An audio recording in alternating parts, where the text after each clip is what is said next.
ہم نئے آسمان اور نئی زمین کے منتظر ہیں۔ ہمارے لیے آج کی پہلی تلاوت مقدس پطرس رسول کا دوسرا خط، تیسرا باب، 11ویں سے 15ویں، 17ویں اور 18ویں آیات مقدسہ۔ اے پیارے بھائیو، جب کہ یہ سب چیزیں گداز ہونے والی ہیں تو تم کو پاک چلن اور دینداری میں کیسا بننا چاہیے، اور خدا کے اس دن کے آنے کے کیسے منتظر اور مشتاق رہنا چاہیے۔ اسی کے وسیلے سے افلاک جل کر تباہ ہو جائیں گے اور عناصر آگ کی تیزی سے پگھل جائیں گے، مگر ہم اس کے وعدوں کے مطابق نئے آسمان اور نئے زمین کے منتظر ہیں جن میں صداقت بستی ہے۔ اس واسطے اے پیارو، ان چیزوں کی راہ دیکھ کر سخت کوشش کرو کہ تم اس کے سامنے سلامتی میں بے داغ اور بے عیب پائے جاؤ، اور ہمارے خداوند کا صبر کرنا سجاد جانو۔ جب کہ تم پہلے سے آگاہ ہو گئے تو خبردار رہو، ایسا نہ ہو کہ بے دینوں کی گمراہی کی طرف کھینچے جا کر اپنی استواری سے گر جاؤ، بلکہ ہمارے خداوند اور نجات دہندہ یسوع مسیح کے فضل اور عرفان میں بڑھتے جاؤ۔ اسی کی تمجید اب بھی ہو اور ابد تک ہوتی رہے، آمین۔ پاک کلام کے پڑھے اور سنے جانے پر خدا کی برکت ہو۔ زبور 90 جمعیتی جواب۔ اے خداوند، تو ہی پشت در پشت ہماری پناہ گاہ رہا ہے، پیشتر اس کے کہ پہاڑ پیدا ہوئے اور زمین اور دنیا خلق کی گئیں، ازل سے لے کر ابد تک تو ہی خدا ہے۔ جمعیتی جواب۔ اے خداوند، تو ہی پشت در پشت ہماری پناہ گاہ رہا ہے، تو انسان کو خاک میں لوٹا دیتا ہے اور کہتا ہے کہ بنی آدم لوٹ جاؤ، کیونکہ تیری نگاہ میں 1000 برس کل کے گزرے ہوئے دن کی مانند ہیں، یا رات کے ایک پہر کی طرح ہیں۔ جمعیتی جواب۔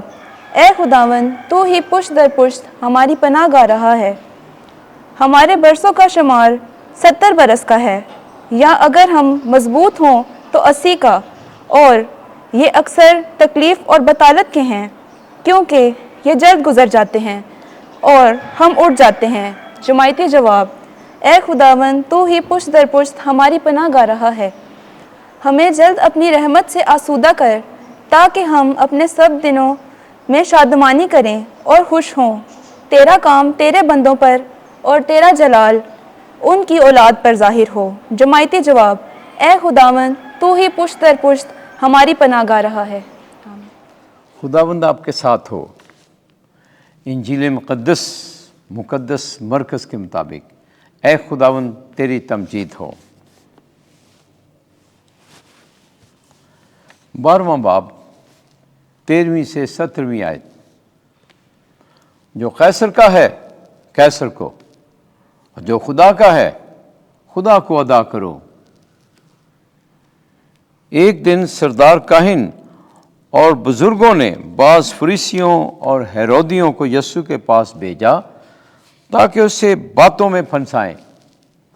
انہوں نے آ کر اس سے کہا، اے استاد، ہم جانتے ہیں کہ تو سچا ہے اور تجھ کو کسی کی پرواہ نہیں، کیونکہ تو آدمیوں کی طرفداری نہیں کرتا بلکہ راستی سے خدا کی راہ بتاتا ہے۔ پس کیا قیصر کو خراج دینا روا ہے یا نہیں؟ کیا ہم دیں یا نہ دیں؟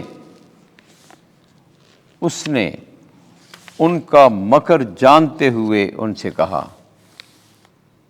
تم کیوں مجھے آزماتے ہو؟ 1 دینار میرے پاس لاؤ کہ میں دیکھوں۔ پس وہ لے آئے۔